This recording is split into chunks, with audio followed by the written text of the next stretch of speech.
महाराष्ट्र के पूर्व मुख्यमंत्री अशोक चव्हाण, उनका बयान आया है। वो कह रहे हैं कि 2 दिन पहले ही नांदेड़ में अजीत पवार से उनकी मुलाकात हुई थी और उन्हें नहीं पता था कि वो आखिरी मुलाकात उनकी होगी। अशोक चव्हाण ने प्लेन हादसे की जांच की मांग की है। मेरे साथ महाराष्ट्र के पूर्व मुख्यमंत्री अशोक चव्हाण साहब खास बातचीत के लिए मौजूद हैं। जिस तरीके से निधन आज अजीत पवार साहब का हुआ है, किस तरीके से आप देख रहे हैं इसको? बड़ी दुखद घटना है आज का। जो सवेरे ही टेलीविज़न पे न्यूज़ सुना तो बड़ा दुख हुआ और बड़ा आश्चर्य भी हुआ, क्योंकि 2 दिन पहले ही मुलाकात हुई थी। आज को ऐसा होगा ऐसे बिल्कुल लगा ही नहीं था। और एक बड़े अच्छे प्रशासक थे, महाराष्ट्र के राजनीति में एक बड़ा नाम था। मैं जब चीफ मिनिस्टर था, मेरे साथ में भी काम कर कई सालों से एक रिश्ता था जो हम लोग असेंबली में, हमारा करियर दोनों का साथ ही साथ चलता आ रहा था। और मैंने कई साल हम दोनों ने एक दूसरे को पहचाना है, जाना है और काम भी किया है। तो बस 2 दिन पहले ही नांदेड़ में आए थे किसी प्रोग्राम में शामिल होने के लिए। मैं भी उन्हीं के साथ में था, मुलाकात भी हुई, बातें भी हुई, अंत में हाथ मिलाकर चले गए। मुझे लगा नहीं था कि शायद ये आखिरी विजिट रहेगी, उनकी मुलाकात होगी। पर दुर्भाग्य है कि कुछ और ही होना था। और ये होने के कारण आज पूरे महाराष्ट्र में, बहुत पूरे देश भर में मैं कहूँगा कि बहुत बड़ा दुख फैला हुआ है। सभी को बहुत आश्चर्य भी हुआ है, दुख भी हुआ है। आपको लगता है इस मामले की जांच भी होनी चाहिए? निश्चित तौर पर क्या हो, जब तक ये स्पष्ट नहीं होता है कि क्रैश क्यों हुआ, कैसे हुआ, तब तक कुछ कहना मुश्किल है। पर आजकल क्लाइमेटिक कंडीशंस भी देश में ऐसे हुए कि रोज़ कुछ ना कुछ विजिबिलिटी पोर रहती है, एयरक्राफ्ट की कंडीशन, कई चीज़ें हैं। जब तक जांच नहीं होती कहना मुश्किल है। जांच की मांग करते हैं? ये तो नेचुरली जांच मांग करें न करें, होने वाली है कि इतना बड़ा हादसा हुआ है तो स्वाभाविक डीजीसी उसमें जांच करेगा ही।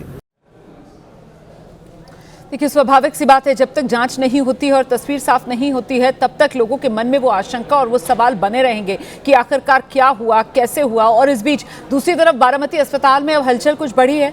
अभी आपने तस्वीर देखी, बारामती अस्पताल में वो एक बड़ा सा ताबूत जो लेकर जाया जा रहा था अंदर, और बहुत मुमकिन है कि उसी में जो पार्थिव शरीर है वो रखा जाए और उसको लेकर आया जाए बाहर।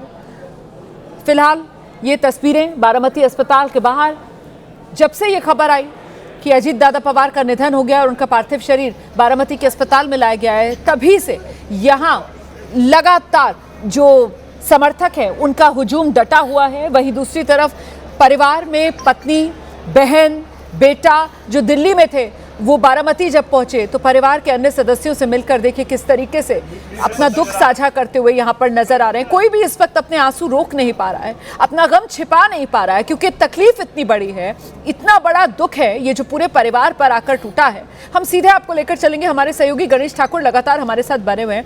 गणेश, आप बता पाएंगे परिवार में और कौन कौन है? ये तस्वीरें जो हम देख रहे हैं, ये इसमें एक बुजुर्ग नजर आ रहे हैं जो सुप्रिया सुले और सुनेत्रा पवार को ढारस बंधाते हुए दिख रहे हैं। हालांकि वो खुद भी बेहद भावुक हैं, वो खुद भी फपक फपक कर रोते हुए नजर आ रहे हैं। गणेश जी देखिए, मेरे हिसाब से वो श्रीनिवास पवार हैं, अजीत पवार के भाई। मैं तस्वीर देख नहीं पाया हूँ, लेकिन उनके भाई हैं श्रीनिवास पवार। वो हो सकते हैं युगेंद्र पवार उनका भतीजा है। परिवार में सुप्रिया सुले हैं, उनकी 4 बहनें हैं, अजीत पवार की माता जी हैं, शरद पवार हैं, प्रतिभा पवार हैं, शरद पवार के भाई हैं। तो एक बड़ा परिवार है और ये तमाम लोग यहाँ पर आएंगे। उनकी 3 बुआएं हैं, यानी शरद पवार की 3 बहनें हैं, वो भी हैं। तो उनका भी परिवार जो है वो परिवार इन पवार परिवार के साथ ही रहता है या उनसे जुड़ा हुआ है। तो जैसे मैं बता रहा था कि दिवाली के समय जब होती है, या खासतौर पे भाई दूज, दिवाली पहाड़ महाराष्ट्र में कहते हैं, उस समय वो पूरा परिवार यहाँ बारामती में आता है और एक साथ रहता है। तो वो तस्वीरें अगर मैं देखूं तो कम से कम 50 से 100 लोग उस समय होते हैं। और फैमिली का फोटो मैं देखता हूँ तो तमाम लोग, बूढ़े बच्चे, तमाम लोग, यंग जनरेशन, इनकी तीसरी पीढ़ी, वो भी यहाँ पर शामिल रहते हैं। तो परिवार हमेशा से एक साथ रहा है। राजनीतिक तौर पर थोड़ा बिखराव आया 2019 के बाद से, 2021-22 के बाद से, 23 के बाद से, लेकिन अभी भी वो एक साथ रहते थे, एक साथ तमाम कार्यक्रम वो करते थे, जो परंपरा रही है परिवार की, पवार परिवार की। तो ये तमाम लोग वहां पर हैं। जैसा रोहित पवार का जिक्र आपने किया, युगेंद्र पवार का जिक्र आपने किया, युगेंद्र पवार के खिलाफ अजीत पवार लड़े, या दोनों के बीच में विधानसभा की बारामती की जंग हुई। लेकिन चाचा और भतीजे के बीच में कोई मनमुटाव था नहीं। राजनीतिक हमले जरूर किए, लेकिन पर्सनल अटैक कभी नहीं हुए। तो आज वो परिवार जब यहाँ पर दिखता है, उनके आंसू ये बयां करते हैं कि अजीत पवार उनके लिए क्या थे, पवार परिवार के लिए क्या थे।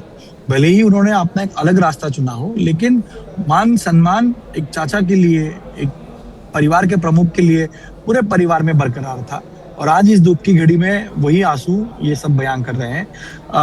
मैं अभी कुछ लोगों से बात कर रहा था, तो संभव है कि कुछ ही समय में पार्थिव शायद सुपुर्द किया जाएगा और परिवार के लोग उसे ले जाकर अपने घर पर, अपने निवास स्थान पे पार्थिव को रखेंगे। संभवतः कुछ समय के लिए वहां पर उनके जो पास जो लोग हैं उनको अंतिम दर्शन किए जाएंगे, उनको पुष्पांजलि देने के लिए समय दिया जाएगा। और लोग देखिए, जब आप एक बड़ा नेता बनते हैं, जब आप समाज सेवा में रहते एक लोक नेता बनते हैं, तो जितना परिवार का हक उस व्यक्ति पर, उस नेता पर होता है, उतना ही हक उनके जनता का, उनके कार्यकर्ता का होता है।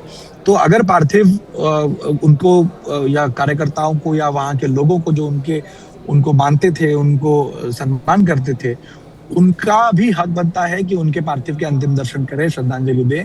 तो परिवार उसी तरह का नियोजन कर रहा है कि जो प्यार अजीत पवार को इतने साल में समाज सेवा या राजनीति करते हुए या इस क्षेत्र में आते हुए मिला है, वही प्यार अजीत पवार को अंतिम विदाई देते समय भी मिले, नम आंखों से ही मिले। और इस वजह से तमाम कार्य किया जा रहा है या वहाँ पर तैयारियां की जा रही हैं। इसी वजह से विद्या प्रतिष्ठान, जो एक बहुत बड़ा ग्राउंड है उस कॉलेज का, उस विद्या प्रतिष्ठान का, वो लिया गया है और वहीं पर व्यवस्था की जाएगी तमाम लोगों के लिए, क्योंकि भीड़ इतनी होगी कि पब्लिक का आना और जाना, एक उसके लिए रास्ता बनाना होगा, बैरिकेड्स लगाने होंगे ताकि किसी तरह की भीड़ आने के बाद भगदड़ की स्थिति ना निर्माण हो। तो प्रशासन इसके लिए तमाम तैयारियां कर रहा है और इसी वजह से विद्या प्रतिष्ठान, ये जगह परिवार ने बताई है कि यहीं पर अंतिम कार्य करेंगे। और इस विद्या प्रतिष्ठान का पवार परिवार से एक नाता भी रहा है। पवार परिवार इस विद्या प्रतिष्ठान से जुड़े रहे हैं, शिक्षा के क्षेत्र में काम करते रहे हैं, तो ये जगह भी उनके लिए महत्वपूर्ण थी और इसी वजह से ये जगह चुनी गई है। और अभी थोड़ी देर में पता चलेगा कि आखिर आज कार्य होते हैं या कल अंतिम दर्शन के लिए उनके पार्थिव को रखा जाता है, और उसके बाद ही हम अपने दर्शकों को भी बता पाएंगे कि आखिर आखिरी विदाई अजीत पवार को कब दी जाएगी और कब उन पर अंतिम कार्य किए जाएंगे। बिल्कुल। और ऐसे में महाराष्ट्र के मुख्यमंत्री और जो डिप्टी सीएम हैं देवेंद्र फडणवीस और एकनाथ शिंदे जो हैं, वो दोनों भी मुंबई से बारामती के लिए निकले थे। इस बीच ये तस्वीर देखिए आप, किस तरीके से ये जो ताबूत है वो लाया गया है यहाँ बारामती के अस्पताल के अंदर, और बहुत मुमकिन है कि जो पार्थिव शरीर है अजीत पवार का वो इसी ताबूत में रखा जाए। इस बीच देखिए कैसे प्रधानमंत्री नरेंद्र मोदी की तरफ से सोशल मीडिया पर दुख जताया गया। ये दुख संदेश जो उन्होंने लिखा कि महाराष्ट्र की जनता की सेवा में अग्रणी भूमिका निभाने वाले कर्मठ व्यक्ति के रूप में उनका व्यापक सम्मान था। प्रशासनिक मामलों की उनकी समझ और गरीबों एवं वंचितों को सशक्त बनाने का उनका जज्बा सराहनीय था। उनका आकस्मिक निधन अत्यंत दुखद और स्तब्ध कर देने वाला है। उनके परिवार और अनगिनत प्रशंसकों के प्रति हमारी संवेदनाएं। ओम शांति। ये प्रधानमंत्री नरेंद्र मोदी की तरफ से आज सुबह सोशल मीडिया पर श्रद्धांजलि जो अजीत पवार को दी गई।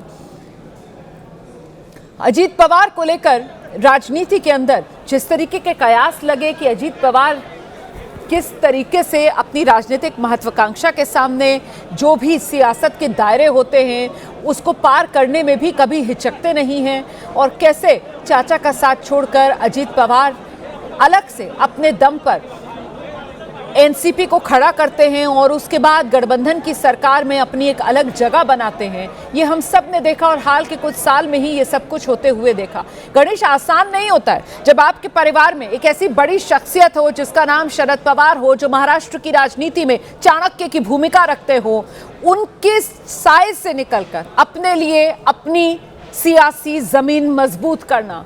लेकिन यही करिश्मा था अजित पवार की राजनीतिक शैली का कि चाचा जिनसे राजनीति के सारे गुर सीखे थे, जब जरूरत पड़ी और उनको ऐसा लगा कि उनकी सियासत में अब वक्त आगे बढ़ने का है, तो फिर मजबूती से अपने कदम चाचा के सामने लाकर उन्होंने जमाए और इस पे कामयाबी हासिल की। गणेश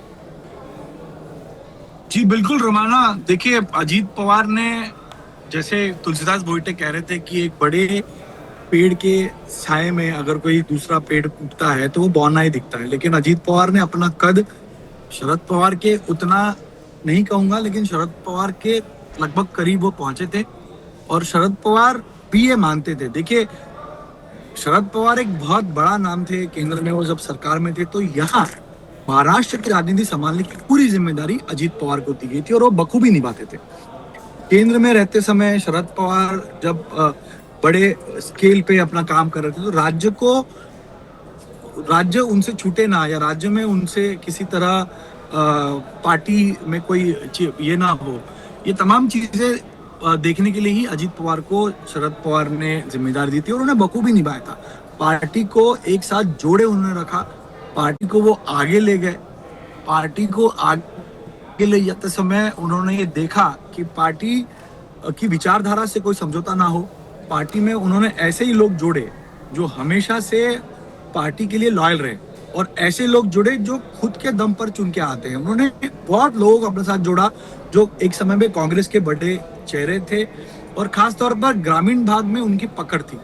उन्होंने एक मॉडल यहाँ पर लाया, जो मॉडल हम कहें अगर तो वो मॉडल ऐसा था कि अजीत पवार एक जगह का एक ऐसा नेतृत्व ढूंढते थे जो हमेशा से अजीत पवार ये समझते थे कि वहां पर जो लोक कल्याण के काम करता है उसी को अपने साथ जोड़े रखना ये सही रणनीति होगी। और यही वजह है कि जिस जगह पर एक ऐसा नेता वो देखते थे जो कॉर्पोरेशन करता है या मैं जरा सा आपको रोकूं, आप अपनी बात पूरी कर लीजिएगा। गणेश, ये बड़ी खबर आ रही है, प्रधानमंत्री नरेंद्र मोदी ने शरद पवार से बात की है। देखिए, कुछ भी कहिए आप, परिवार के मुखिया तो शरद पवार ही हैं और ऐसे में प्रधानमंत्री नरेंद्र मोदी ने शरद पवार से फोन पर बात की है।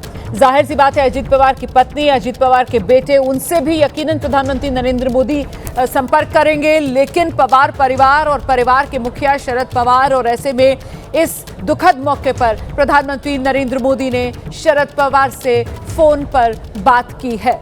प्रधानमंत्री नरेंद्र मोदी ने आज सुबह जब ये घटना घटी, सबसे पहले महाराष्ट्र के मुख्यमंत्री देवेंद्र फडणवीस को फोन मिलाया, उनसे इस पूरी घटना की जानकारी ली। इसकी जानकारी खुद देवेंद्र फडणवीस ने मीडिया को दी थी कि कैसे प्रधानमंत्री नरेंद्र मोदी ने उन्हें फोन करके पूरी घटना की जानकारी ली। इसके बाद प्रधानमंत्री नरेंद्र मोदी की तरफ से श्रद्धांजलि अजीत पवार को दी गई। सोशल मीडिया पर यह शोक संदेश जो प्रधानमंत्री नरेंद्र मोदी ने लिखा, तारीफ करते हुए अजीत पवार की कि कैसे एक जननेता अजीत पवार, जिनका जमीनी स्तर पर गहरा जुड़ाव, महाराष्ट्र की जनता की सेवा में अग्रणी भूमिका, कर्मठ व्यक्ति के रूप में जिनका व्यापक सम्मान, प्रशासनिक मामलों की उनकी समझ, गरीबों वंचितों को सशक्त बनाने का उनका जज्बा सराहनीय, उनका असामयिक निधन अत्यंत दुखद और स्तब्ध कर देने वाला, उनके परिवार और अनगिनत प्रशंसकों के प्रति हमारी संवेदनाएं, ओम शांति, ये कहकर प्रधानमंत्री नरेंद्र मोदी ने श्रद्धांजलि अजीत पवार को दी थी। और अब यह खबर आ रही है कि प्रधानमंत्री नरेंद्र मोदी, जिन्होंने शरद पवार से भी फोन पर बात की है, यकीनन अपनी संवेदनाएं जताई होंगी। शोक संदेश प्रधानमंत्री नरेंद्र मोदी ने शरद पवार को दिया होगा। और इस बीच कुछ तस्वीर मैं आपको दिखा देती हूं। यह तस्वीर ज्यादा पुरानी नहीं है, ये कल की तस्वीर है। इस तस्वीर का मैं जिक्र कर रही हूं, ये बीते कल की तस्वीर है जब कैबिनेट की बैठक चल रही थी। मुंबई में अजीत पवार थे। देखिए कैसे तस्वीर में देवेंद्र फडणवीस मुख्यमंत्री महाराष्ट्र के और उनकी बिल्कुल बराबर वाली कुर्सी पर बैठे हुए डिप्टी सीएम अजीत पवार नजर आ रहे हैं। कैबिनेट की बैठक चल रही थी, महाराष्ट्र सरकार की ये कैबिनेट, और इस पे कल तक महाराष्ट्र कैसे विकास के पथ पर आगे बढ़ाया जाए, सरकारी योजनाओं को कैसे और तेजी से आम जीवन जो जन है उनके जीवन में सकारात्मक बदलाव लाने के लिए जमीन पर उतारा जाए, किस तरीके की और योजनाएं सरकार को लाने की जरूरत है, ये वो तमाम मुद्दे हैं जिसको लेकर कल तक अजीत पवार मंथन कर रहे थे। आज सुबह अजीत पवार ने जब मुंबई से बारामती के लिए उड़ान भरी तो इसी सोच के साथ कि कैसे बारामती जब जाएंगे तो वहां अपने लोगों के बीच पहुंचेंगे तो उनसे क्या कहेंगे, ये सब अजीत पवार के मन में चल रहा होगा। किस किस से उनको मिलना है बारामती में पहुंचकर, किस किस से उनको बात करनी है, किसके घर जाना है, कहां सभा को संबोधित करना है, और कैसे आने वाले समय में जो जिला परिषद का चुनाव है उसको लेकर प्रचार में उनको कौन कौन से मुद्दे उठाने हैं। लेकिन होने को कुछ और मंजूर था और अचानक से ये हादसे की खबर, बड़ी खबर आ रही है, कल होगा अजीत पवार का अंतिम संस्कार। ये खबर सामने आ गई है। अभी तक ये तस्वीर साफ नहीं थी कि अंतिम संस्कार कब किया जाएगा, लेकिन अब तस्वीर साफ हो गई है। कल अजीत पवार का अंतिम संस्कार होगा। सुबह 11 बजे का समय बताया जा रहा है। अजीत पवार का अंतिम संस्कार सुबह 11 बजे होगा। और जैसा कि हमारे सहयोगी गणेश ठाकुर बता रहे थे कि यहाँ बारामती में विद्या प्रतिष्ठान का एक बड़ा ग्राउंड है, बड़ा मैदान है। उसी बड़े मैदान में विद्या प्रतिष्ठान का जो मैदान है, उसी मैदान में अंतिम संस्कार किया जाएगा। हम सीधे आपको लेकर चलेंगे, हमारे साथ हमारे सहयोगी गणेश ठाकुर लगातार बने हुए हैं। लेकिन उससे पहले एक बार फिर से ये बड़ी खबर आपको बता दें, अजीत पवार के अंतिम संस्कार को लेकर तिथि सामने आ गई है। कल का दिन तय किया गया है। कल 29 जनवरी का दिन सुबह 11 बजे बारामती में पंचतत्व में विलीन होंगे अजीत पवार। कल सुबह 11 बजे अंतिम संस्कार बारामती के विद्या प्रतिष्ठान मैदान में अंतिम संस्कार किया जाएगा। काफी बड़ा ये विद्या प्रतिष्ठान का मैदान है यहाँ पर, और ऐसे में जिस तरीके से राजकीय सम्मान के साथ अपने अजीत दादा को विदाई बारामती देगा, उसी को देखते हुए भारी भीड़ यहाँ पर समर्थकों की उमड़ेगी। उसी के मद्देनजर ये विद्या प्रतिष्ठान का मैदान शायद चुना गया है जहां पर अंतिम संस्कार होगा। सीधे आपको लेकर चलेंगे, हमारे सहयोगी वैभव परब इस वक्त मौजूद हैं। वैभव, कल सुबह 11 बजे सहमति परिवार की तरफ से जता दी गई है जब अंतिम संस्कार किया जाएगा? जी बिल्कुल, परिवार की तरफ से अब बयान आ गया है कि कल सुबह 11 बजे अजीत पवार जी पर अंतिम संस्कार किए जाएंगे। और ये अंतिम संस्कार है बारामती के विद्या प्रतिष्ठान के आवास में, परिसर में। यहाँ पे उनको अंतिम विदाई दी जाएगी। देखिए, विद्या प्रतिष्ठान ही क्यों, क्योंकि विद्या प्रतिष्ठान से कई सारी यादें हैं, वो पवार फैमिली से जुड़ी हुई है। बारामती के स्कूल हो, कॉलेज हो, ये विद्या प्रतिष्ठान के मार्फत यहाँ से पहले कई सालों से चलाते आए हैं और अजीत पवार खुद इस पर विश्वस्त रहे हैं। अब जिस प्रकार के कार्यकर्ता और नेताओं की भीड़ यहाँ पे दिखाई दे रही है, तो एक तरफ से पुलिस कर्मियों को यहाँ पे एक अरेंजमेंट करनी पड़ेगी, वीवीआईपी मोमेंट्स यहाँ पे रहेगी, कार्यकर्ता रहेंगे, दिल्ली के कई बड़े बड़े नेता है वो आने की यहाँ पे संभावना है। तो एक बड़ी जगह में और एक पूरी भावनात्मक तरीके से जो विद्या प्रतिष्ठान है, जो पवार फैमिली के करीबी है, पवार फैमिली का ही है ये प्रतिष्ठान, और वहाँ पे अजीत पवार खुद विश्वस्त है। तो ऐसे माहौल में उनको अंतिम विदाई देने का प्लान है, वो अभी तय हो गया है। और फैमिली की तरफ से ये बयान आ गया है कि अब जो सब नेता यहाँ पे आ रहे हैं, इस सुबह 11 बजे कल सुबह उनको यहाँ पे अंतिम विदाई तक रुकना पड़ेगा। अब राज्यपाल हो, महाराष्ट्र के मुख्यमंत्री हो, डिप्टी सीएम हो एकनाथ शिंदे, सभी अब धीरे धीरे है बारामती की ओर आ रहे हैं। और उनके मैं आपके पास लौटूंगी वैभव, आप रहिए मेरे साथ। तो बड़ी खबर हमारे सहयोगी वैभव परब दे रहे हैं। कल होगा अजीत पवार का अंतिम संस्कार, सुबह 11 बजे का समय तय किया गया है और सुबह 11 बजे विद्या प्रतिष्ठान परिसर में अंतिम संस्कार किया जाएगा।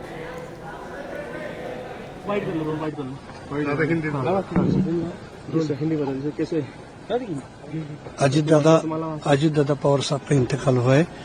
आज दोपहर 4 बजे से देर रात तक उनका जो पार्थिव है वो अंतिम दर्शन के लिए विद्या प्रतिष्ठान के जो हमारा ग्राउंड है वहाँ रखा जाएगा।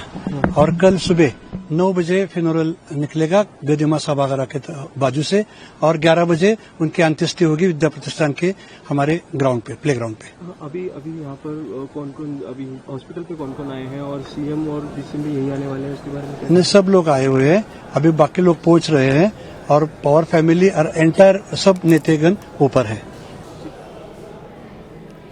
और मुझे लगता है एक बार हमें दोबारा ये सुना देनी चाहिए, जो विद्या प्रतिष्ठान है उसी का कामकाज संभालने वाले ये शख्स जो बता रहे थे विस्तार से कि कैसे जो विद्या प्रतिष्ठान है उसी के परिसर के एक हिस्से में जो पार्थिव शरीर है वो अंतिम दर्शन के लिए रखा जाएगा। सुबह 9 बजे से जो विदाई यात्रा है वो शुरू होगी और फिर यहीं जो विद्या प्रतिष्ठान परिसर है वहीं पर अंतिम संस्कार भी किया जाएगा। इसको लेकर आगे हम और डिटेल में आपको जानकारी देंगे और एक बार फिर से जरा सुना देते हैं क्या जानकारी दी जा रही है।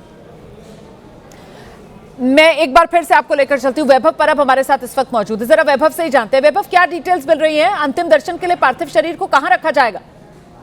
देखिए, अंतिम विदाई तो कल होने वाली है, लेकिन उसके पहले अंतिम दर्शन करने के लिए जो बारामती में भीड़ उमड़ी है उनके लिए विद्या प्रतिष्ठान में ही ये अंतिम विदाई के लिए जो आखिरी चित्र है वो अंतिम दर्शन के लिए वहाँ पे ही उनका पार्थिव रखा जाएगा। वहाँ आप क्या बता रहे हैं, विद्या प्रतिष्ठान में ही पार्थिव शरीर भी रखा जाएगा? वैभव जरा एक बार दोहरा दीजिए।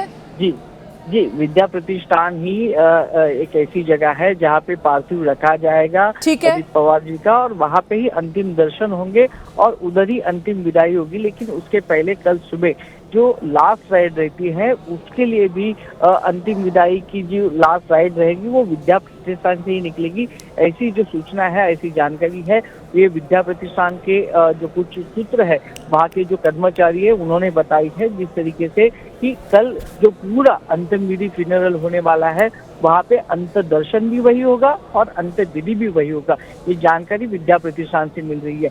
यानी जो अब सभी नेतागण आ रहे हैं वो सीधे अब अस्पताल में ना आने की वजह से सीधा विद्या प्रतिष्ठान पे आए, अंतिम दर्शन ले, और जिनको कल सुबह वापस रुकने की संभावना है या कोई कामकाज के लिए वापस जा सकता है तो वापस सुबह 9 बजे से उनकी जो फाइनल राइड्स है वो शुरू होगी और 11 बजे उनको अग्नि दिया जाएगा।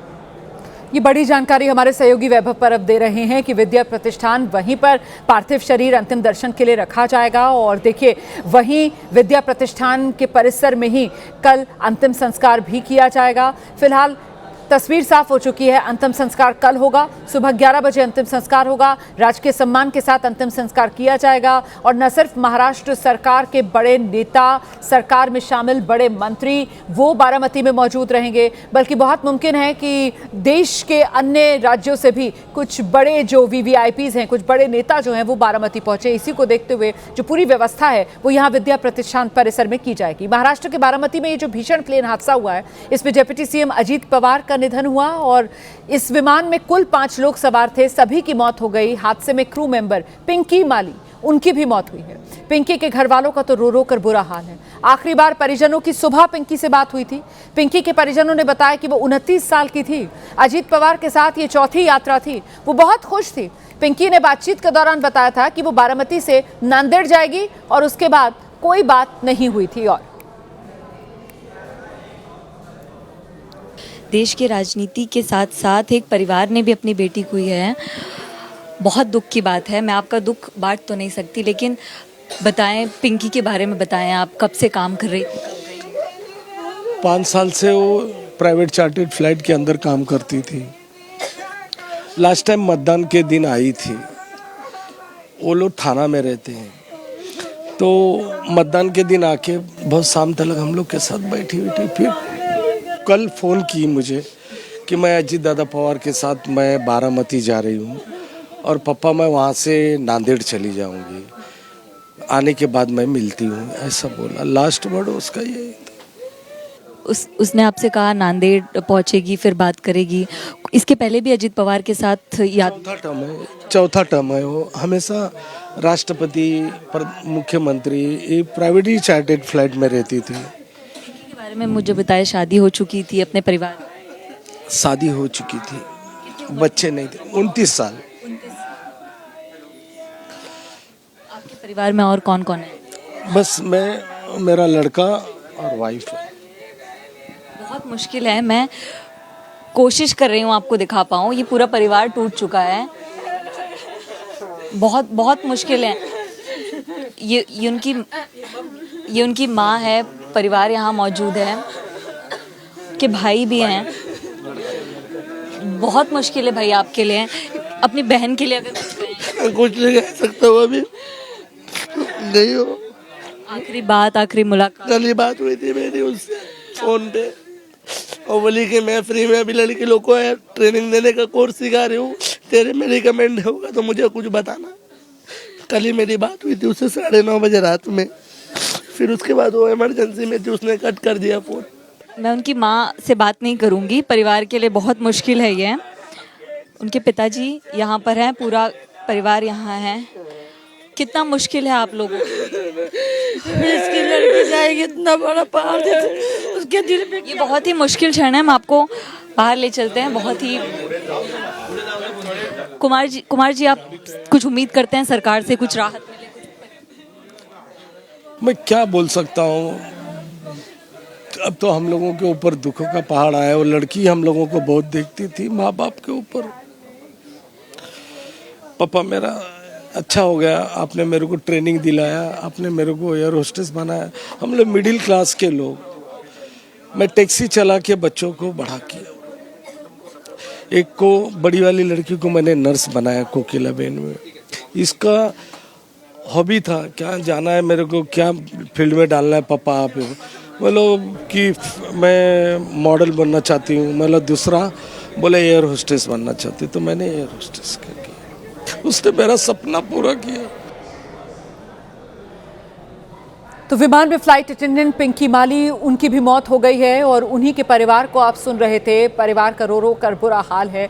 परिवार बता रहा है कैसे पिंकी माली ये चौथी बार थी जब वो उस फ्लाइट में सफ़र कर रही थी जिस फ्लाइट में अजीत पवार सफ़र कर रहे थे। ये तस्वीर भी पिंकी माली की एक पुरानी तस्वीर है अजीत पवार के साथ। और कल भी उन्होंने बाकायदा फ़ोन करके अपने परिवार को बताया कि वो डिप्टी सीएम अजीत पवार जिस विमान से जा रहे हैं उस विमान में अटेंडेंट के तौर पर वो सफ़र कर रही हैं साथ में।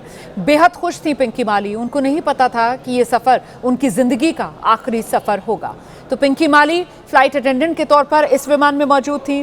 कैप्टन सुमित कपूर जो इस विमान को उड़ा रहे थे, कैप्टन शंभवी पाठक जो विमान में को पायलट थी, 3 ये लोग और साथ में अजीत पवार और अजीत पवार के पीएसओ जो विमान में सवार थे। इन 5 की मौके पर ही मौत हो गई।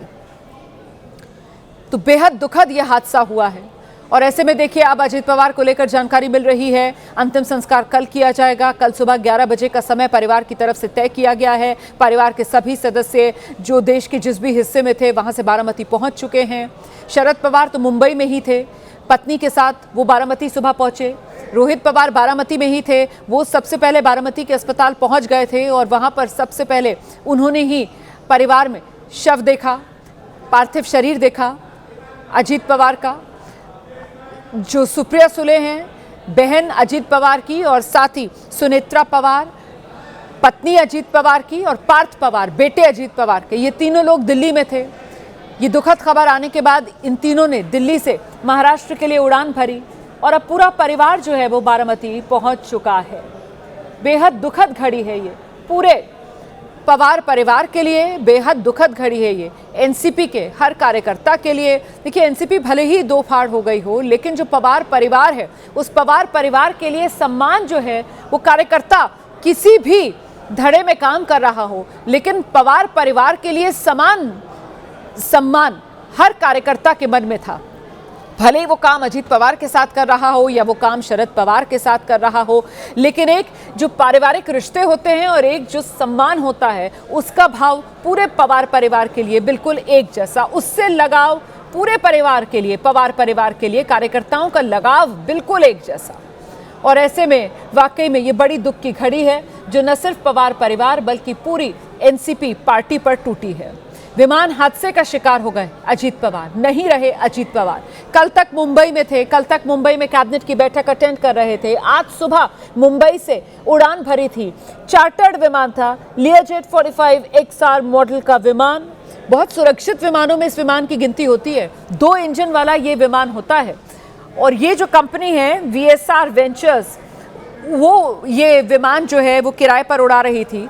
इस कंपनी के विमान में कई बार पहले भी जाहिर सी बात है अजीत पवार ने सफ़र किया होगा और ये कंपनी जो है वो VVIP सेवाएं देती है। ऐसे में कंपनी की तरफ से तो यही कहा जा रहा है कि मेंटेनेंस में कहीं कोई कमी नहीं थी।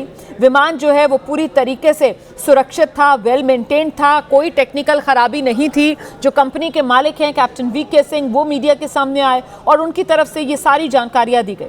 उन्होंने बताया कि विमान तो वेल मेंटेन्ड था। उन्होंने बताया कि टेक्निकल गड़बड़ी तो विमान में कोई नहीं थी। उन्होंने बताया कि विमान को तो पूरे सुरक्षा मानकों पर खरा उतरने के बाद ही उड़ान की अनुमति सुबह मिली थी। उनकी तरफ से ये भी साझा किया गया कि जो पायलट ये विमान उड़ा रहे थे वो बेहद अनुभवी, खासतौर से जो पायलट थे कैप्टन सुमित कपूर, 16,000 घंटे उड़ान भरने का उनका अनुभव था। ऐसे में क्या हुआ, हादसे की वजह क्या रही, हादसा क्यों हुआ, ये जांच का विषय है। देखिए केंद्रीय नागरिक उड्डयन मंत्री राममोहन नायडू वो भी मीडिया के इसकी जांच तो होना ही चाहिए।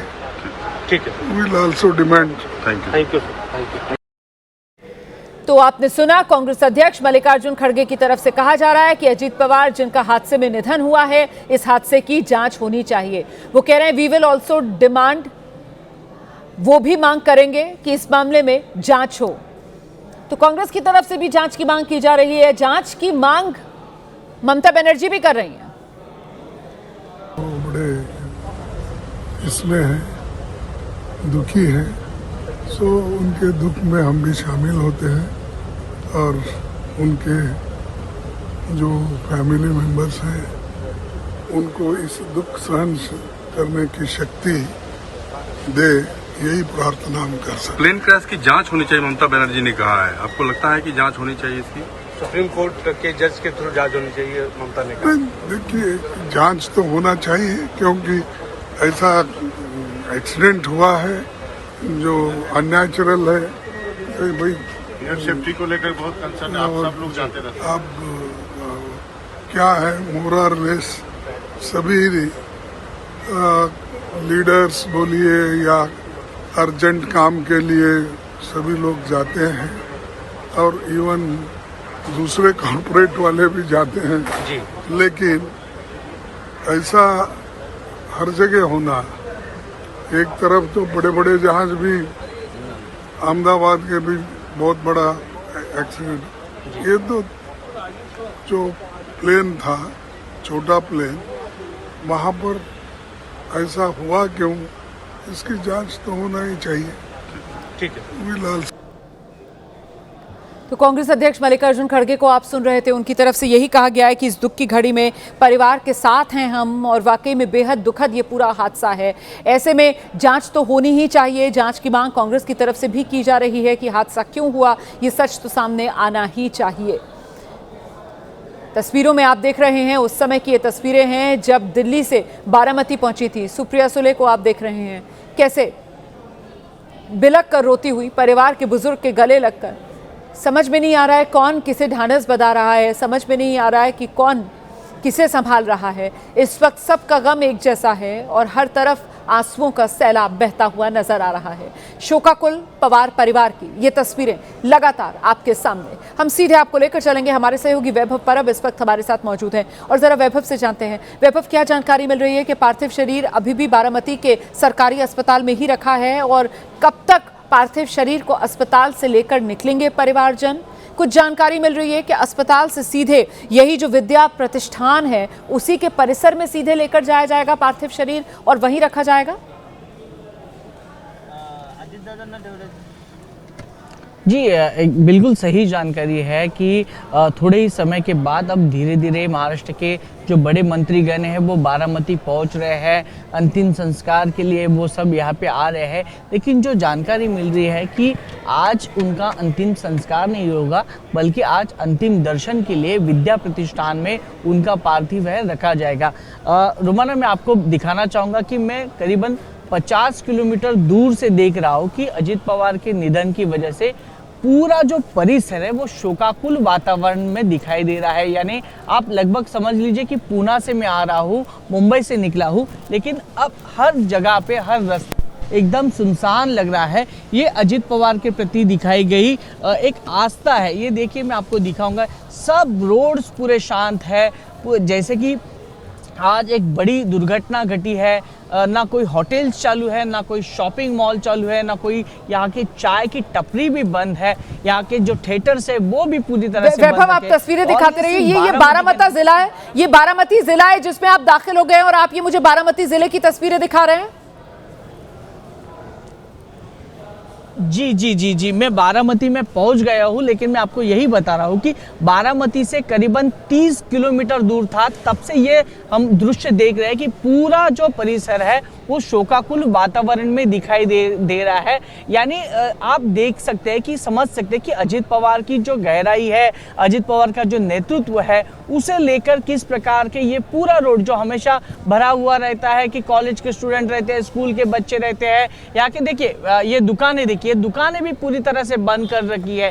यानी आप समझ सकते हैं कि अजित पवार पर प्यार करने वाले लोग कहीं कहीं जगह से अब बारामती में दाखिल हुए हैं और अपना प्यार जताने की कोशिश कर रहे हैं। अजित पवार अमर रहे, अजित पवार फिर से लौट के आए, इस प्रकार के जो नारेबाजी है वो अस्पताल के बाहर हो रही है और यही अजित पवार की जो नेतृत्व है उस पर शिक्कामोर्तब होता है कि अजित पवार किस किस्म के नेता थे। अजित पवार के कई भाषण हमने देखे होंगे। अजित पवार को ऑडियंस में से आवाज आती थी, Ajit Dada I love you, उस प्रकार की जो कई नेताओं को ऐसी रिस्पांस नहीं मिलती है। लेकिन अजित पवार मैं रोक रही हूँ आपको। देवेंद्र फडणवीस बारामती पहुंच गए हैं, तस्वीरें हम आपको दिखा रहे हैं। देखिए बारामती देवेंद्र फडणवीस पहुंचे हैं और इन तस्वीरों को देखकर ऐसा लग रहा है कि शायद वो पहले घर पहुंचे हैं या अस्पताल पहुंचे हैं, ये मैं अभी नहीं बता पाऊंगी। और साथ में शायद गवर्नर भी दिख रहे हैं, आचार्य देवव्रत भी दिख रहे हैं। जी, महाराष्ट्र के राज्यपाल हैं साथ में, और महाराष्ट्र के मुख्यमंत्री हैं देवेंद्र फडणवीस, महाराष्ट्र के डिप्टी सीएम हैं एकनाथ शिंदे। तो राज्यपाल, मुख्यमंत्री, डिप्टी सीएम सब पहुंचे हैं बारामती। ये आप देख रहे हैं फिलहाल तस्वीरें, जो वीवीआईपी रूम है वहां अंदर जाते हुए। बहुत मुमकिन है कि ये बारामती एयरपोर्ट की ही तस्वीरें थी अभी, जहां पर पहुंचे हुए हैं ये सभी नेता। और इस बीच एक बार फिर ये सीसीटीवी की तस्वीर जो मैं आपको दिखा रही हूं, वो सीसीटीवी की तस्वीर में हादसे के वक्त की तस्वीर कैद हुई है। ये तस्वीर थी बारामती एयरपोर्ट वाली, जहां पर पहुंचे हैं ये सभी नेता। महाराष्ट्र के मुख्यमंत्री देवेंद्र फडणवीस, डिप्टी सीएम एकनाथ शिंदे, महाराष्ट्र के राज्यपाल आचार्य देवव्रत, तीनों इस तस्वीर में नजर आ रहे हैं। देखिए, सिटिंग डिप्टी सीएम का निधन हुआ है, ऑन ड्यूटी डिप्टी सीएम का निधन हुआ है। एक ऐसा डिप्टी सीएम जो गठबंधन में एक मजबूत स्तंभ था, एक ऐसा डिप्टी सीएम जो लगातार गठबंधन के अंदर अपनी सरकार को मजबूत करने के लिए दिन रात प्रयासरत था। इसीलिए तो आज जब अजीत दादा पवार हमारे बीच नहीं हैं, तो उनको दमदार दिलदार मित्र के तौर पर उनके ये साथी याद कर रहे हैं, उनको एक कर्मठ व्यक्तित्व के तौर पर याद कर रहे हैं। उनके ये साथी एक ऐसी शख्सियत जिसकी दृष्टि विकास को लेकर बिल्कुल साफ थी, एक ऐसी शख्सियत जिसमें साफगोई ऐसी थी कि जो काम हो सकता है सीधे उस काम के लिए हाँ कहते थे, और जो काम नहीं हो सकता बिना किसी लाग लपेट के उस काम के लिए ना कह देते थे।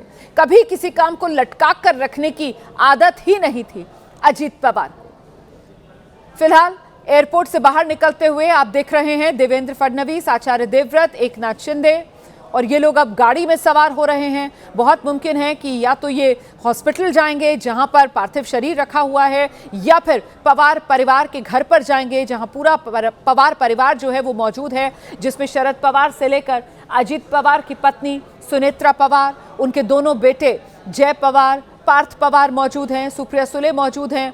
तो पूरा पवार परिवार जो है वो इस वक्त घर पर मौजूद है। परिवार के कुछ सदस्य अस्पताल में भी मौजूद है, क्योंकि वहां पर पार्थिव शरीर को तैयार किया जा रहा है, और पार्थिव शरीर को अस्पताल से लेकर सीधे जो जानकारी मिल रही है वो विद्या प्रतिष्ठान परिसर में ही लेकर जाया जाएगा, क्योंकि वहीं पर अंतिम दर्शन के लिए पार्थिव शरीर को रखा जाएगा। ऐसी फिलहाल खबरें हैं, और अपडेट के लिए सीधे आपको लेकर चलेंगे हमारे सहयोगी वैभव परब भी बारामती पहुंच चुके हैं, और वैभव बता रहे हैं कि कैसे पूरा बारामती आज शोक में डूबा हुआ नजर आ रहा है, कैसे पूरा बारामती आज सोग मना रहा है, कैसे पूरे बारामती में आज मातम पसरा हुआ है। सड़कों पर सन्नाटा है, दुकानों के शटर डाउन है, और ऐसे में सड़क पर कहीं दूर दूर तक कोई नजर नहीं आ रहा, क्योंकि अगर कहीं बारामती के लोगों का जमावड़ा है तो वो सरकारी अस्पताल के बाहर है, जहां भीतर उनके अजीत दादा का पार्थिव शरीर रखा हुआ है, या फिर पवार परिवार के घर पर है, जहां वो जानते हैं कि मुश्किल वक्त में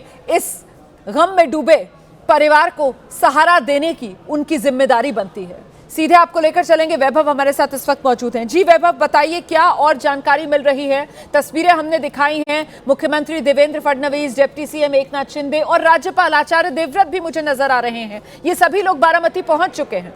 वैभव,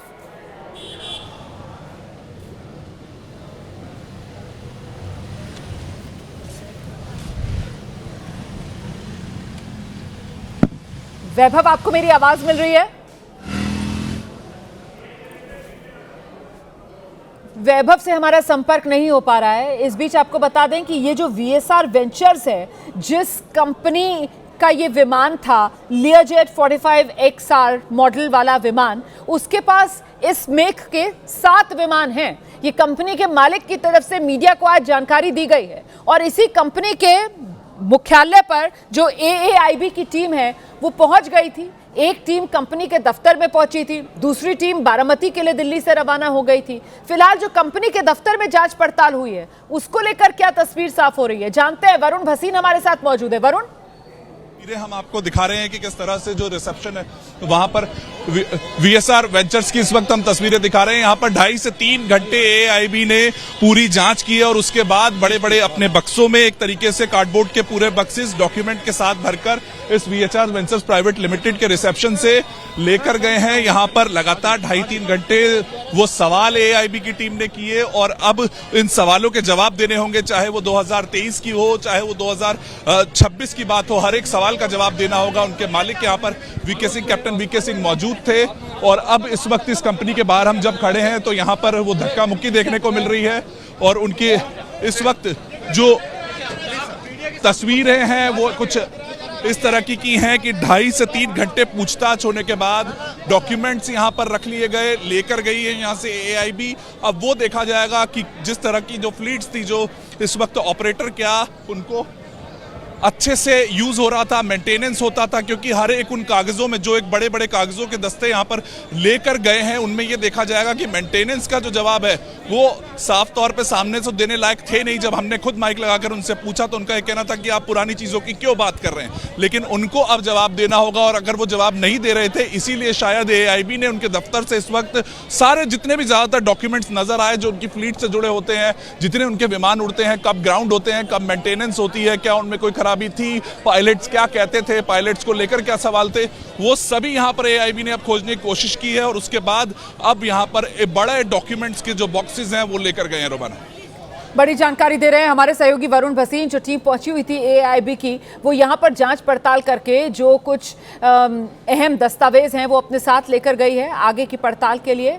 और इस बीच एक बार फिर से ये तस्वीरें बारामती की मैं आपको दिखा रही हूं। एक तरफ तो वो सीसीटीवी वाली तस्वीर है आज सुबह की जिसमें वो हादसा कैद हो गया है, वो आग का गुबार उठता हुआ आप देख रहे हैं और पीछे से वो काला धुआं उठता हुआ आप देख रहे हैं जब हादसा हुआ। दूसरी तरफ आप देख रहे हैं देवेंद्र फडणवीस, डिप्टी सीएम, साथ में एकनाथ शिंदे, राज्यपाल महाराष्ट्र के आचार्य देवव्रत, ये तीनों लोग जो हैं वो पहुंच गए हैं बारामती। और बारामती में अब ये लोग एयरपोर्ट से निकल गए हैं। कहां जा रहे हैं, क्या अस्पताल ही जा रहे हैं, इसको लेकर अभी पुष्टि नहीं हो पाई है। लेकिन इस बीच आपको बता दें कि तमाम जो वीवीआईपीज हैं उनकी तरफ से संवेदनाएं जताई जा रही हैं, दुख जताया जा रहा है। गृहमंत्री अमित शाह की तरफ से भी ये संवेदना संदेश जो दिया गया है। आज एक दुखद हादसे में महाराष्ट्र के उप मुख्यमंत्री और एनडीए के हमारे वरिष्ठ साथी अजीत पवार जी को खो देने की सूचना से मन अशांत है, अत्यंत व्यथित है। अजीत पवार जी ने बीते 3.5 दशक में जिस प्रकार महाराष्ट्र के हर वर्ग के कल्याण के लिए खुद को समर्पित किया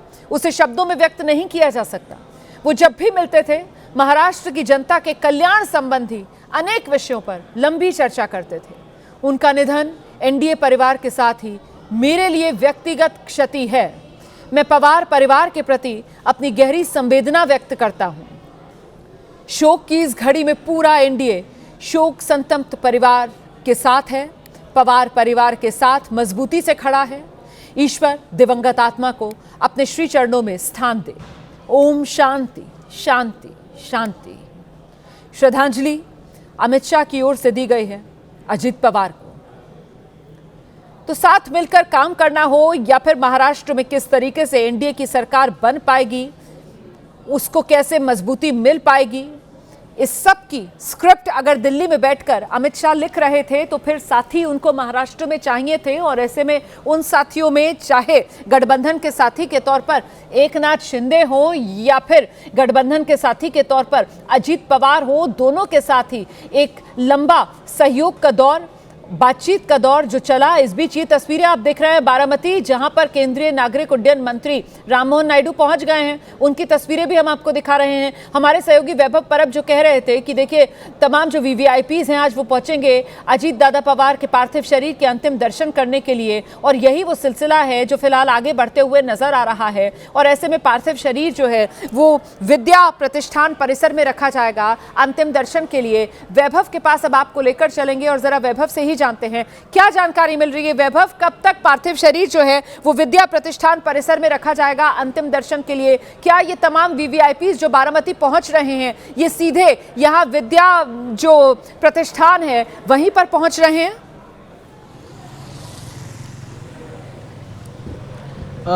जी उसके पहले तो ये सब वीवीआईपी है, वो अस्पताल में जाकर उनके परिवार को मिलने की कोशिश कर रहे हैं, कार्यकर्ताओं को समझाने की कोशिश कर रहे हैं ताकि उनका जो गुस्सा है वो शांत करने का एक कहीं ना कहीं एक प्रयत्न है वो किया जा रहा है। मैं इस वक्त हूँ अजित पवार के घर के बाहर और यहाँ पे मैं आपको दिखा सकता हूँ कि यहाँ की जो सिक्योरिटी है वो भी यहाँ पे चौकन्नी कर दी गई है। और दूसरी बात यहाँ पर हम देखा गया तो यहाँ पे देखिए अब धीरे धीरे भीड़ है, अजित पवार के जो समर्थक है, अजित पवार पर प्यार करने वाले जो लोग हैं वो यहाँ पे जमा हो रहे हैं, क्योंकि उनको मालूम नहीं है कि आखिरकार अंतिम संस्कार कहाँ होंगे, विद्या प्रतिष्ठान में होंगे।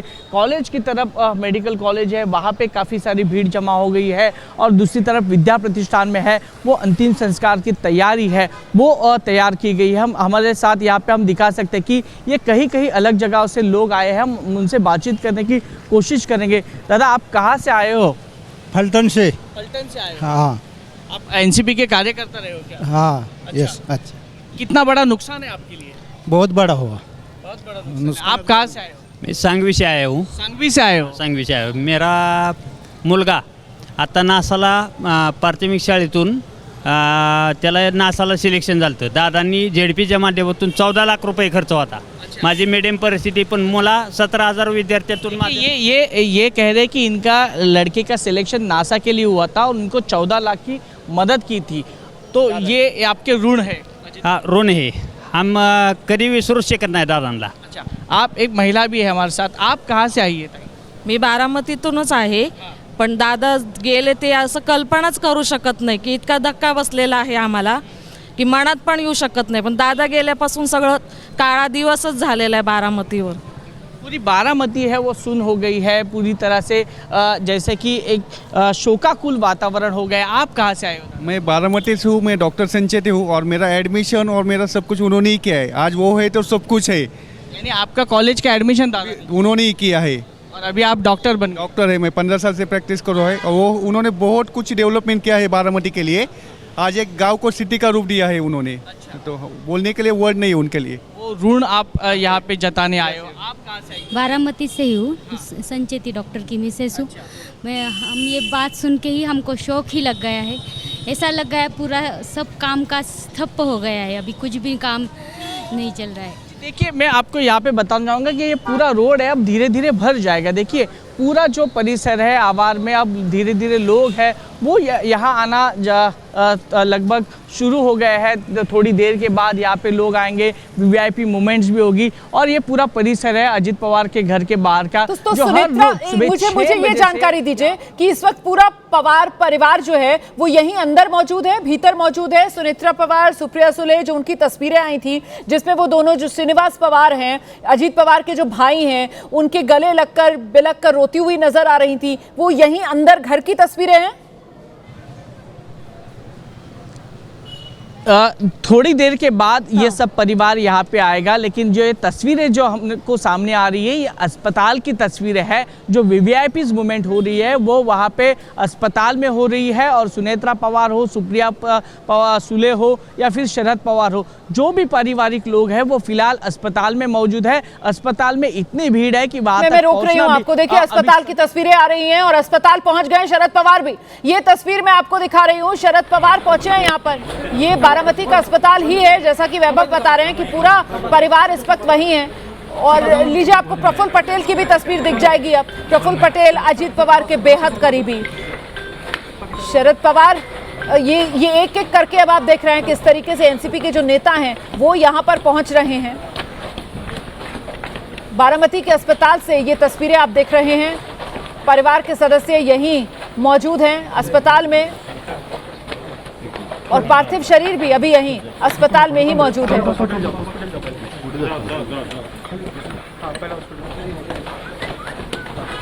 जी वैभव, ये तस्वीरें हम दिखा रहे हैं कैसे शरद पवार भी अब अस्पताल पहुंच गए। वैभव,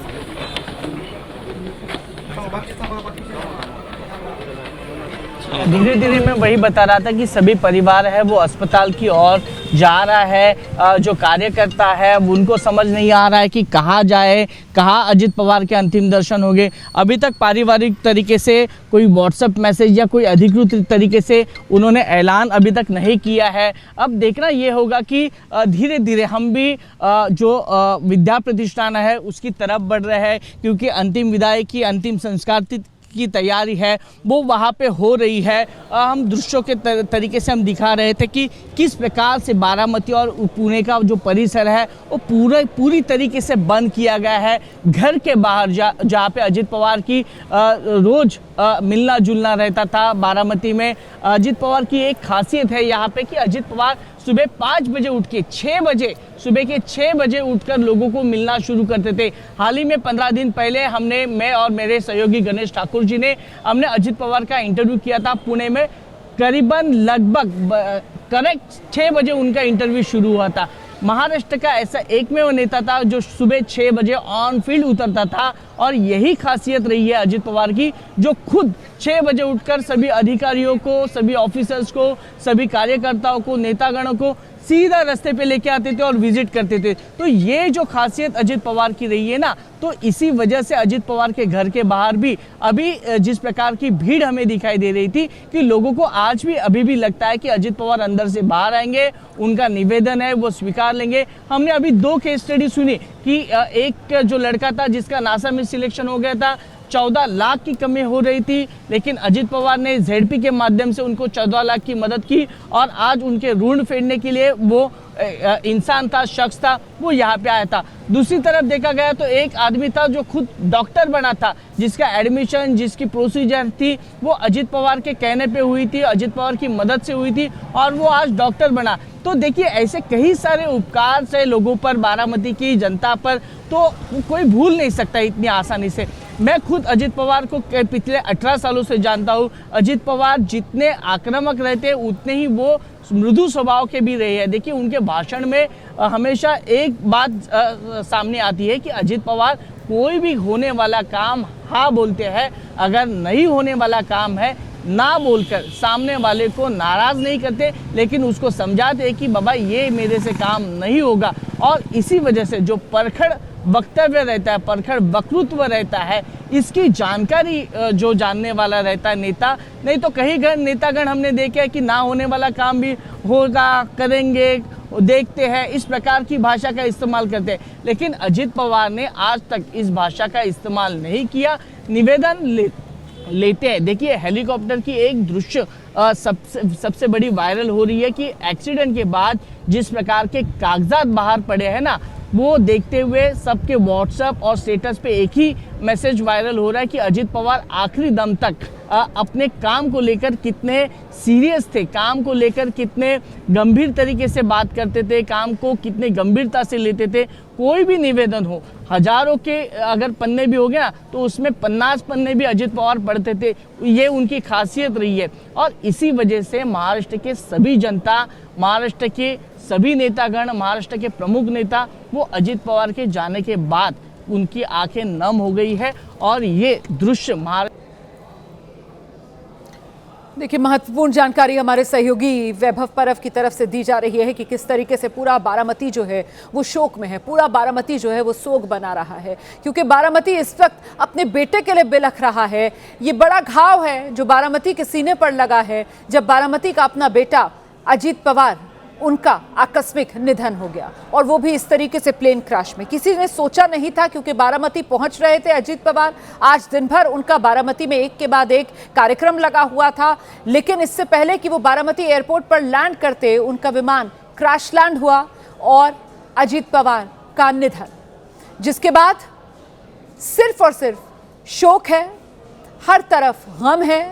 फिलहाल जो VVIPs हैं, महाराष्ट्र की राजनीति के दिग्गज, जिसमें मुख्यमंत्री महाराष्ट्र के देवेंद्र फडणवीस, दूसरे डेप्यूटी CM एकनाथ शिंदे, महाराष्ट्र के गवर्नर आचार्य देवव्रत, ये सभी माननीय बारामती पहुंच चुके हैं। पवार परिवार की अगर बात की जाए तो शरद पवार मुंबई में थे, वो सुबह ये खबर मिलने के बाद अपनी पत्नी प्रतिभाताई पाटिल के साथ बारामती पहुंचे। रोहित पवार बारामती में ही थे। जैसे ही उनको इस हादसे की खबर मिली, वो फौरन अस्पताल की तरफ दौड़े, जहां पर पार्थिव शरीर लेकर जाया गया था। इसके अलावा पत्नी अजीत पवार की सुनेत्रा पवार वो बेटे पार्थ के साथ दिल्ली में थी और साथ ही सुप्रिया सुले भी दिल्ली में थी। जब ये दुखद खबर आई है तो परिवार के ये सदस्य जो दिल्ली में थे वो फौरन दिल्ली से बारामती की ओर दौड़े। दोपहर होते होते पूरा पवार परिवार जो है वो बारामती में पहुंच चुका था और इस वक्त परिवार के लोग एक दूसरे की हिम्मत बढ़ाते हुए इस दुख की घड़ी में, लेकिन वहीं दूसरी तरफ जिस तरीके से यह हादसा हुआ है उस हादसे को लेकर जांच हो, उस हादसे को लेकर सियासी तौर पर कुछ सवाल भी नेताओं के बयान खड़े कर रहे हैं। वो अलग अलग बयान जो नेताओं के सामने आए हैं, विपक्षी दलों ने प्लेन हादसे को लेकर जो सवाल उठाए हैं, शिवसेना, उद्धव गुट, आम आदमी पार्टी, समाजवादी पार्टी ने मामले की जांच की मांग की है। सुनिए। इतनी बड़ी आग कैसे लगती है कि पूरा, अभी मैंने जब तस्वीर देखी तो पूरा एकदम पूरा राख हुआ, बेचिराग जो शब्द है ना वैसे राख हुआ। बिल्कुल। अब इसकी मैं बहुत सीबीआई हो जो भी एजेंसी उसकी बहुत गंभीरता से जांच कर रहा हूं। निश्चित तौर पर क्या हो, जब तक ये स्पष्ट नहीं होता है कि क्रैश क्यों हुआ, कैसे हुआ, तब तक कुछ कहना मुश्किल है। जब तक जांच नहीं होती कहना मुश्किल है। तो ये इतना बड़ा हादसा हुआ है तो स्वाभाविक डीजीसी उसमें जांच करेगा ही। सबसे पहले तो इस बात की जांच होनी चाहिए कि एयरक्राफ्ट में कहां से कैसे क्या गड़बड़ी हुई और इतना बड़ा हादसा हुआ। ये तो मैटर ऑफ इन्वेस्टिगेशन है। जब भी कोई हादसा होता है या कोई एक्सीडेंट होता है तो एक एंगल ये भी देखा जाता है कि किसी ने कराया तो नहीं है, कोई साजिश तो नहीं है। अब ये तो इंक्वायरी के बाद ही कुछ पता चलेगा कि क्या मसला था, क्या सिर्फ एक्सीडेंट था या कोई साजिश थी। तो आप ये अलग अलग बयान सुन रहे थे और सभी की तरफ से एक ही बात दोहराई जा रही है कि जांच होनी चाहिए। जांच हो भी रही है। एआईबी की टीम जो है वो बारामती के लिए दिल्ली से निकली और दूसरी टीम जो है वो उस कंपनी के दफ्तर में पहुंची जिस कंपनी का वो विमान था जिस पे सफर कर रहे थे अजीत पवार।